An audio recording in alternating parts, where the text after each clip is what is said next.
철학 이야기 윌 둘렌트 프랜시스 베이컨의 두 번째 이야기 위대한 철학자의 생애와 사상에 대한 이야기를 알아보고 있습니다. 프랜시스 베이컨의 수상록 두 번째 이야기를 시작하도록 하겠습니다. 수상록의 도덕 철학은 베이컨이 빈틈없는 경의를 표시한 기독교의 색채보다는 마키아벨리의 색채가 더욱 짙다. 우리는 인간이 해야 할 일이 무엇인가를 말하지 않고 인간이 실제로 하고 있는 일이 무엇인가를 숨김없이 적나라하게 천명한 마키아벨리와 그의 저술가들에게 감사하고 있다. 악의 본성을 미리 알지 못하면 뱀의 지혜와 비둘기의 순결의 결합은 불가능하기 때문이다. 악의 본성에 대한 예비적 지식이 없으면 덕이 무방비로 위험에 드러나는 것처럼 학문의 진보, 이탈리아인들은 쓸모없는 인간일수록 훌륭하다는 무례한 격언을 갖고 있다. 선량함에 대하여에서 나왔습니다. 베이컨의 설교와 실생활은 일치하고 있으며 그는 학금이 순수하긴 하지만은 약한 금속을 강하게 만드는 것처럼 위선과 정직을 적절하게 혼합하라고 권한다. 그는 정신을 활달하고 깊고 강하고 날카롭게 만들기 위해 모든 일에 정통한 다양한 경력을 원하고 있다. 그는 단순한 관조적 생활을 찬양하지 않으며 괴테처럼 행동화하지 못하는 지식을 경멸한다.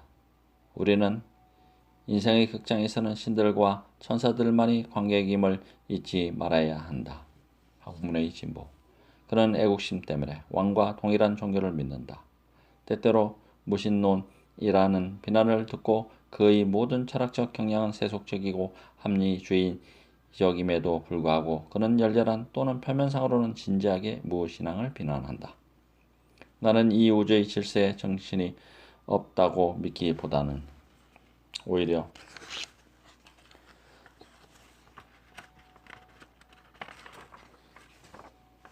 성도전이나 탈무드, 코란에 나오는 모든 우화를 믿겠다. 보잘것없는 철학은 인간의 정신을 무신론으로 기울어지게 하지만은 심원한 철학은 인간의 정신을 종교로 이끌어 간다. 인간의 정신은 흩어져 있는 부차적 원인들에 관심을 두고 있는 동안에는 때때로 이러한 원인에 멈춰서서 앞으로 나아가지 못하지만은 이러한 원인들을 연결하고 결합하는 사슬을 보면은 섭리와 신성을 향해 날아가지 않을 수 없다. 무신론에 대하여 종교적 무관심의 원인은 종파의 난립에 있다. 무신론의 원인은 종교가 분열되어 있는 한 종교의 분열에 있다. 오직 두 파만 있다면은 양파의 열의를 고양하지만은 여러 갈래로 분열하면은 결국 무신론을 초월한다. 끝으로 학문적 여가도 특히 평화롭고 여유 있는 여가라면은 무신론의 원인이 된다. 고난과 불행은 인간의 정신을 대체로 종교로 기울어지게 하기 때문이다. 무신론에 대하여. 그러나 베이컨의 가치는 신학이나 윤리학보다는 심리학에 있다. 그는 인간성의 정밀한 분석가이며 모든 사람의 가슴속으로 화살을 쏘아댄다. 이 세상의 가장 진부한 논제에 대해서도 그의 이론은 통렬하고 독창적이다.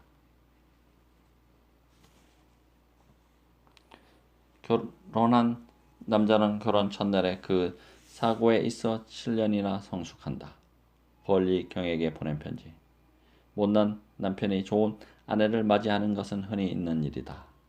베이컨은 예외였다. 성직자에게는 독신생활이 어울린다. 자비심은 우선 연못을 채운 다음에야 땅을 적실 수 있기 때문이다. 처자가 있는 자는 운명에게 인지를 맡긴 것과 같다. 처자는 덕과 관련되거든 악덕과 관련되든 대사업의 장애이기 때문이다. 결혼과 독신생활에 대하여 베이컨은 일에 몰두하여 사랑할 틈이 없었던 것 같고 아마 한 번도 깊은 사랑을 느끼지 못했을 것이다. 이 정열의 과잉을 관찰해보면 매우 묘하다. 아무리 거만한 사람이라도 애인이 애인을 칭찬하듯 자기 자신을 칭찬할 만큼 어리석지는 않다. 여러분은 위대하고 존경할 만한 모든 인물, 과거나 현재나 이러한 인물에 대한 기억은 남아있다. 미칠 정도로 사랑에 빠진 사람이 없었다는 것을 알고 있으리라. 이 같은 사실은 위대한 인물은 이러한 연약한 정열을 배척한다는 것을 보여준다. 사랑에 대하여서. 그는 우정에 대해서도 회의적이지만은 사랑보다는 우정을 높이 평가한다. 세상에는 찬양할 만한 우정이 드물다. 적어도 동등한 자 사이에서는 이러한 우정은 서로의 운명이 엇그러져 있는 우월한 자와 열등한 자 사이에만 존재한다. 우정의 주요한 효과는 온갖 경쟁에 의해 야기되는 마음속의 번민을 완화하고 배출하는 것이다. 벗은 무슨 말이든 들어주는 상대이다. 마음을 털어놓기 위해 벗을 구하는 자는 자기 마음을 잡아먹는 식인종이다. 마음속에 생각이 많은 사람은 다른 사람과의 서신교환 및 토론에 의해 사료와 분별이 분명해지고 뚜렷해진다. 그는 자기 사상을 더 쉽게 전개하고 더 질서정연하게 만들고 말로 표현해 보고 어떤 사상인가를 알게 된다. 결국 그는 실제의 자기보다 더 현명해진다. 하루의 명상보다는 한 시간의 토론에 의해 그렇게 되는 것이다. 추종자와 벗에 대하여. 청년과 노년에 대하여라는 에세이에서 그는 책 한 권의 책을 한 구절로 집약한다. 청년은 판단보다는 발명에 적합하고 상담보다는 실행에 올리고 안정된 일보다는 새로운 계획에 알맞다.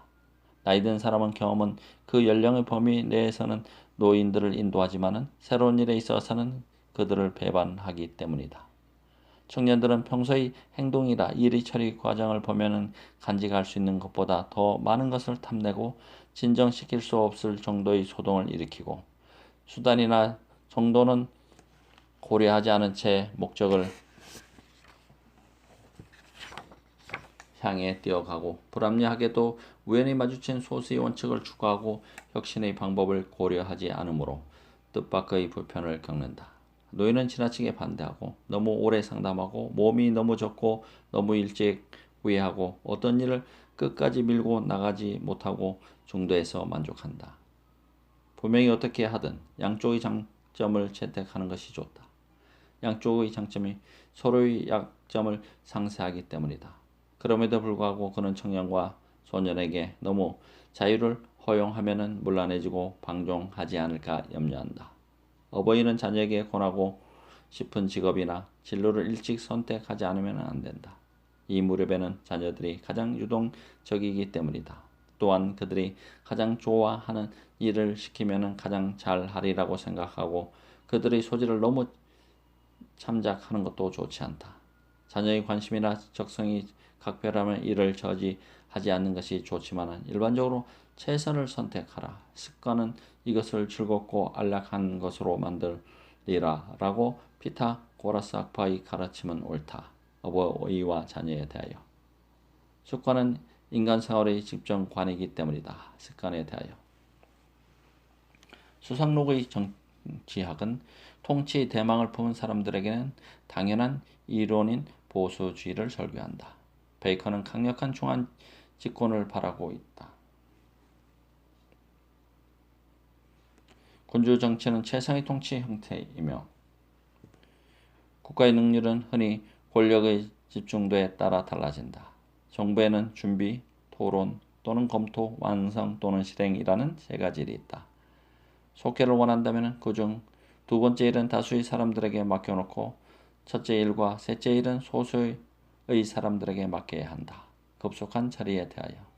그는 현저한 궁극주의자로 산업의 발달이 인간을 전쟁에 부적합하게 만든다고 단식하고 장관 평화가 인구의 전사적 기질을 잠재운다고 슬퍼한다. 그럼에도 불구하고 그는 원리의 중요성을 인정한다. 솔론이 클로이소스가 금을 보여주며 허세를 부렸을 때 클로이소스에게 만일 카카보다 더 좋은 쇠를 가진 사람이 온다면 그는 이 금을 모두 차지할 것입니다. 라고 말한 것은 명언이었다. 천국의 참된 유대성에 대하여. 아리스토텔레스처럼 그는 혁명을 피하라고 충고한다. 폭동을 예방하는 가장 확실한 방법은 폭동의 원인을 제거하는 일이다. 연료가 준비되어 있으면 어디서 불꽃이 튀어와 불이 붙을지 알 수 없기 때문이다. 또한 풍문 또는 토론에 대한 엄격한 억압은 소동의 치료법이 아니다. 흔히 폭문을 무시하는 것이 폭문을 가장 잘 저지하며 직접 폭문을 없애려고 하면은 오히려 폭문을 지속시키게 되기 때문이다. 폭동의 원인은 두 가지가 있다. 곧 지나친 가난과 지나친 불만이다. 폭동의 원인 및 동기는 종교개혁, 세금, 법률 또는 관습의 변경, 특권의 침해, 일반적인 불황, 문외한적인 적합치 못한 사람들의 우대, 기근, 해산된 병사들, 필사가족 당쟁, 인민을 격분시켜 공통된 목적 밑에 뭉치게 하는 그 밖의 모든 일이다. 물론 모든 지도자의 방침은 적을 분열시키고 동지를 단결시키는 것이다. 일반적으로 모든 반국가적 도당을 분열 또는 해체시키고 서로 격리시키거나 불신케 하는 것은 결코 졸렬한 수단은 아니다. 만일 국가의 방침에 동의하는 자들이 알력과 파생에 휩쓸리고 있고 반대하는 자들이 일치 단결해 있다면 이것은 절망적인 사태이기 때문이다. 폭동과 소외에 대하여 혁명을 피하는 것보다 좋은 처방은 부의 균등 분배이다. 돈은 비료와 같아서 뿌리지 않으면 쓸모가 없다. 폭동과 소외에 대해서. 그러나 이것은 사회주의 또는 심지어 민주주의를 의미하는 것은 아니다. 베이컨은 교육을 받을 길이 없었던 당시의 민중을 신뢰하지 않는다. 모든 아첨 중에서 가장 비열한 것이 민중에게 아첨하는 것이다. 니콜 프랜시스 베이컨. 따라서 복희원이 군정의 박수개체를 받고 잘못한 일이라도 있느냐고 물은 것은 올바른 판단이었다. 학문의 진보에 나오는 이야기.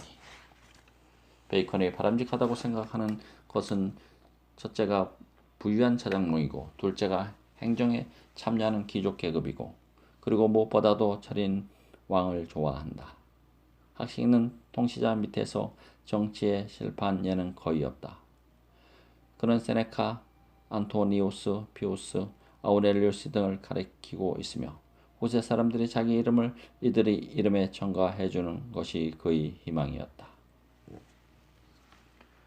네 번째 이야기, 위대한 재건. 승리의 길을 달리면서도 베이컨의 마음은 부지중 철학으로 기울어졌다. 철학은 청년 시절의 유모, 공직생활의 동료, 감옥에 들어가거나 지옥을 받았을 때의 위안이었다. 그는 철학이 받고 있는 악평, 그는 이렇게 생각했다. 을 스포했고 메마른 스콜라차를 비난했다. 진리를 둘러싸고 야기된 논쟁 때문에 사람들은 진리를 경멸하고 서로 일치하지 않는 것은 모두 잘못이라고 생각하기 쉽다. 학문은 정체되어 있어서 인류에게 아무런 기여도 하지 못한다. 그리고 여러 학파들의 전통과 계승은 아직도 스승과 제자의 계승이지 발명자의 계승이 아니다. 현재 여러 학문에서 일어나고 있는 일은 소용돌이 뿐이어서 끊임없는 논의에 있는 언제나 원점으로 되돌아간다. 대혁신. 서문. 그는 입시 출세를 거듭하는 동안에도 줄곧 철학의 부활 또는 재건을 숙고했다. 철학 비판. 그는 이 일에 그의 모든 연구를 집중시킬 계획을 세웠다. 그는 저술 계획에서 우선 몇 편의 서론적 논문을 써서 이미 죽어버린 낡은 방법의 고집이 철학을 정체시킨 원인임을 설명하고 새 출발을 위한 제안을 약술하겠다고 말한다. 둘째로 새로운 학문의 분리를 시도하여 각 학문에 그 나름의 자료를 배정하고 각 분야의 미해결 문제의 리스트를 만든다. 셋째로 자연을 해석하는 새로운 방법을 제시한다. 넷째로 부지런히 실제로 자연과학을 연구하여 자연현상을 조사한다. 다섯째로 이성의 사다리. 과거의 저술가들은 이 사다리를 타고 중세의 배경이 된 요술을 벗어나 차츰 형태가 뚜렷해 가던 진리를 향해 올라갔다를 밝힌다. 여섯째로 자신의 방법을 사용하면 틀림없이 획득하게 될 과학적 성과에 대한 예상을 시도한다.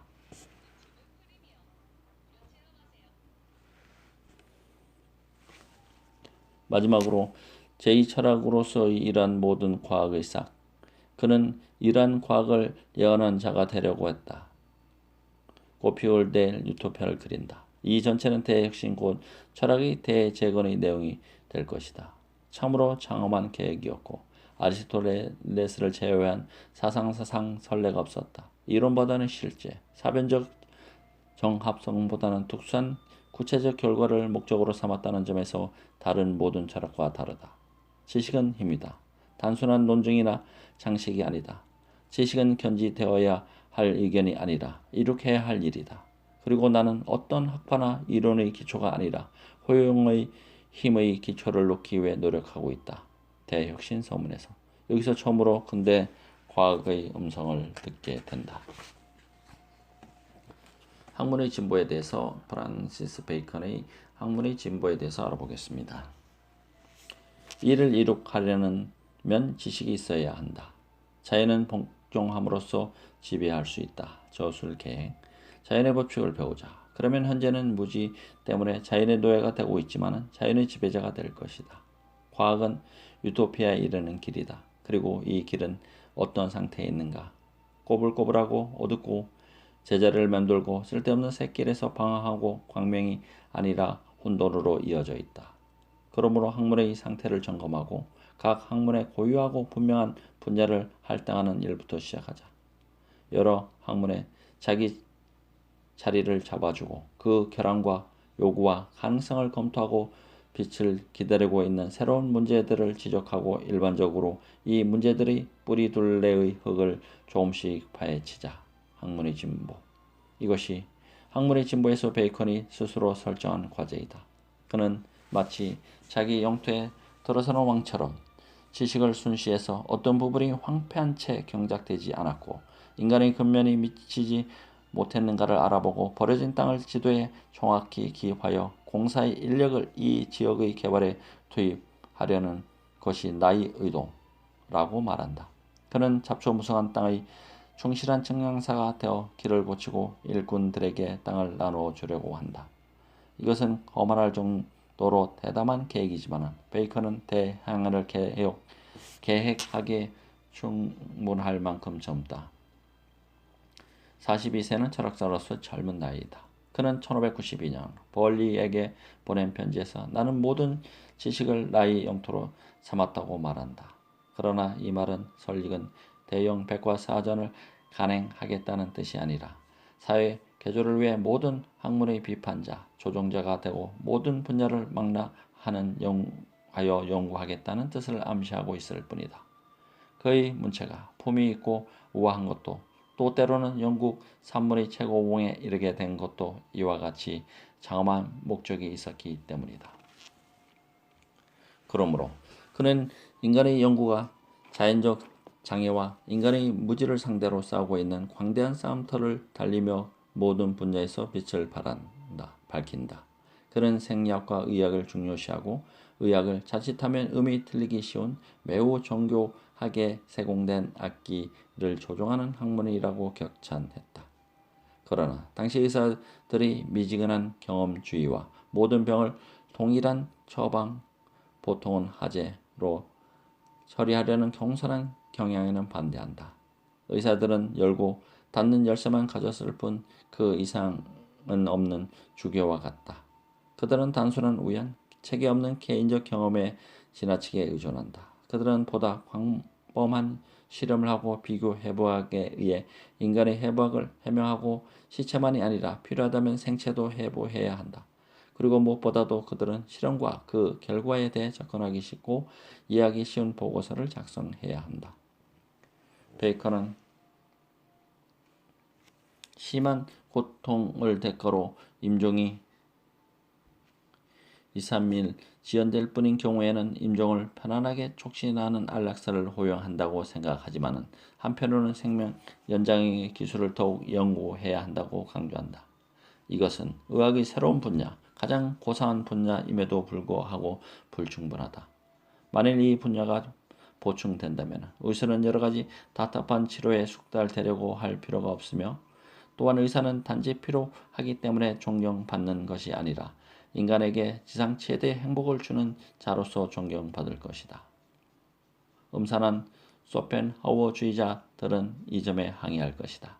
그들은 장수가 은혜라는 주장에 반대하고 의사가 우리들의 고통을 끝나게 하는 속도야말로 열렬한 찬양을 받을 업적이라고 주장할 것이다. 그러나 베이컨은 근심과 결혼과 범민에 시달렸음에도 불구하고 삶은 참으로 좋은 것임을 조금도 의심하지 않았다. 심리학에서는 그는 거의 행동심리학자이다. 그는 인간 행위의 원인과 결과에 대한 엄밀한 연구를 요구하고 과학 용어에서 우연이라는 말을 제거하려고 한다. 우연은 존재하지 않은 것에 붙인 이름이다. 신기관. 우연과 우주의 관계는 의지와 인간의 관계와 같다.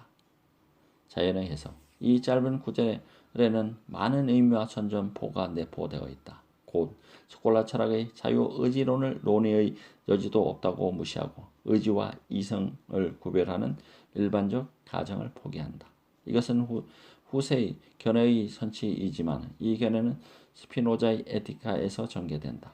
베이컨은 더 이상 추구하지 않는다. 베이컨의 경우 한 권의 책에 담을 내용을 한 구절로 표현하고 경쾌하게 지나쳐 버리는 일은 흔히 있는 일이다. 베이컨은 몇 마디 말로 새로운 과학, 곧 사회 심리학도 창설한다. 철학자는 관습, 의식, 습관, 교육, 선례, 모방, 경쟁, 협동, 우정, 찬양, 비난, 훈계, 평판, 법률, 서적, 연구 등의 힘과 능력을 열심히 연구해야 한다. 이것은 인간의 도덕을 지배하는 것들이기 때문이다. 이러한 요인에 의해 정신이 형성되고 옥죄받는다. 새로운 과학은 밀접하게 이 노선을 뒤따랐기 때문에 거의 타르드, 르봉, 로스, 월러스, 디르캥의 저서의 목차를 잃는 기분이다. 과학 이하의 것도 과학 이상의 것도 없다. 마술, 꿈, 예언, 영통, 곧 일반적으로 심령 현상은 과학적 검토를 받아야 한다. 왜냐하면 미신 탓으로 돌리는 효염이 어떤 경우에 어느 정도로 자연적 원인에 의거하고 있는지 모르고 있기 때문이다. 강렬한 자유주의적 경향에도 불구하고 그는 이러한 문제에도 매력을 느꼈다. 인간과 관련된 문제 중에 그가 흥미를 느끼지 않은 것은 없었다.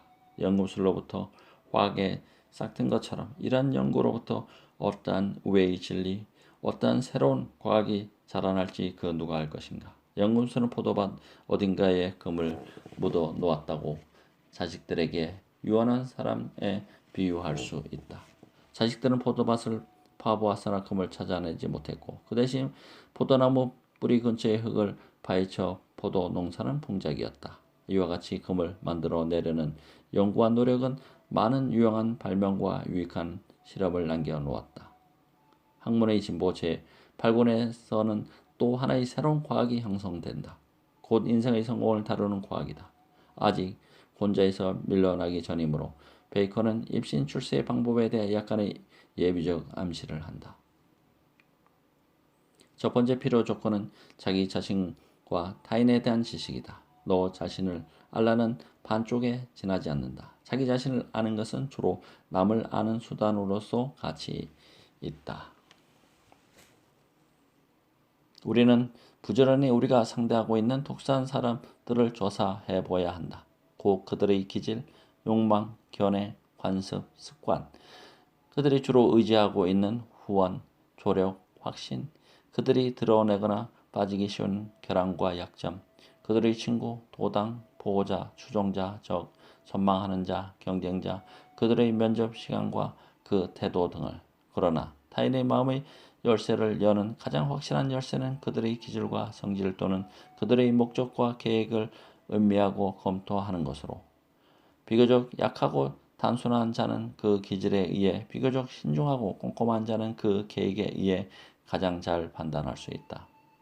그러나 이러한 조사 전체의 적경은 다음 세 항목이다. 첫째, 많은 친구를 사귈 것. 둘째, 자유로운 담화 및 침묵 사이의 신중한 태도와 절도를 관찰할 것. 그러나 무엇보다도 사람들이 본심을 잘 나타나게 하고 자기 권리를 지키려면 너무 친절하고 선량해서 자신의 무장을 푸는 것은 손해와 비난을 받기 쉬우므로 오히려 때때로 꿀맛과 함께 가시가 돋쳐 있는 활달하고 너그러운 마음을 번뜩이는 것이 가장 좋다. 베이컨의 경우 친구는 주로 권력을 얻기 위한 수단이다. 그는 마키아벨리와 동일한 견해를 갖고 있다. 사람들이 이 견해를 잘못하면 르네상스의 소산이라고 생각하기 쉬우나 미켈란젤로와 카발리엘리, 몽테뉴와 라 보에시, 필립 시드니 경과 허버트 랑웨트의 우정을 상기하면 그렇지 않다는 것을 알게 된다. 우정에 대한 이러한 실리적 평가는 베이컨의 실각을 설명하는 데 도움이 된다. 동일한 견해가 나폴레옹의 실각을 설명하는 데 도움이 되는 것처럼 우리는 친구와 사귈 때 친구가 우리를 다루면서 공연하게 밝힌 철학 이상의 철학을 실행하는 일은 거의 없을 것이다. 더 나아가 베이컨은 고대 그리스의 7 현인의 한 사람인 비아스의 말을 인용한다. 그대의 벗을 언젠가는 그대의 적이 될 자로 생각하며 사랑하라. 그대의 적을 언젠가는 그대의 벗이 될 자로 생각하며 사랑하라. 벗에게도 그대의 진정한 목적과 생각을 지나치게 밝히지 말라. 대화할 때는 의견을 말하기보다는 질문을 많이 하라. 그리고 이야기할 때에는 자신의 신념이나 판단보다는 정보와 사실을 제시하라. 명백한 긍지는 출세에 도움이 된다. 허식은 정치적 결함이 아니라 오히려 도덕적 결함이다. 여기서 다시 나폴레옹을 상기하게 된다. 베이컨은 키가 작은 고루카인처럼 집안에서는 매우 소박한 사람이었으나 일단 밖으로 나가면 의식과 허식을 좋아했고 이것은 명성을 얻기 위해 불가결한 일이라고 생각했다. 이와 같이 베이컨은 모든 과학에 그의 사상의 씨앗을 뿌리내리면서 이 분야에서 저 분야로 질주한다. 그는 조사를 마치고 과학은 과학으로는 충분하지 못하기 때문에 과학 이외의 과학을 조정하고 목적을 지시하는 힘있는 학문이 필요하다는 결론에 도달한다. 과학이 약간밖에 발달하지 못한 데에는 또 다른 거대하고 강력한 원인이 있다. 다시 말하면 목적을 올바르게 설정하지 못할 때에는 제 코스를 똑바로 달리는 것은 불가능하다. 과학에 필요한 것은 과학적 방법을 분석하고 정비하는 철학이다. 철학이 없으면 어떠한 과학이든 비상적인 것이 된다. 평지에서는 한 지역의 전경을 볼 수 없듯이 과학과 동일한 평면에 서서 다시 말하면 한 단계 높은 곳으로 올라가지 않고서 과학의 심오한 부분을 발견한다는 것은 불가능하다. 그는 자연의 통일성을 고려하지 않고 어떤 사실을 그 맥락으로부터 떼어내서 바라보는 습관을 비난한다. 이것은 마치 방 한가운데 불이 훤히 켜져 있는데도 작은 초를 들고 방 구석을 살피는 것과 같다는 것이다. 결국 과학보다는 철학이 베이컨의 애인이다. 분란과 비탄으로 가득 찬 생활에 이해로부터 생긴 고귀한 평화를 줄 수 있는 것은 오직 철학뿐이다. 학식은 죽음과 비운에 대한 공포를 정복하고 완화한다. 그는 베르킬리우스의 유명한 구절을 인용한다. 사물의 원인을 알고 모든 공포와 냉혹한 운명과 탐욕의 지옥의 소란한 투쟁을 유린하는 자는 행복하구나. 무한한 힘든 산업적 환경이 줄기차게 되풀이하는 교훈인데 이러한 교훈을 배우지 않게 하는 것이 아마도 철학의 최대의 효과인 것이다. 철학은 우선 정신적 행복을 추구하게 하며 그 밖의 것은 언젠가 보충되거나 그다지 필요하지 않을 것이다. 한 조각의 지혜는 영원한 기쁨이다. 과학과 마찬가지로 정치도 철학의 빈곤으로 고통받고 있다. 철학과 과학의 관계는 정치와 정책의 관계와 같다. 다시 말하면 목표 없는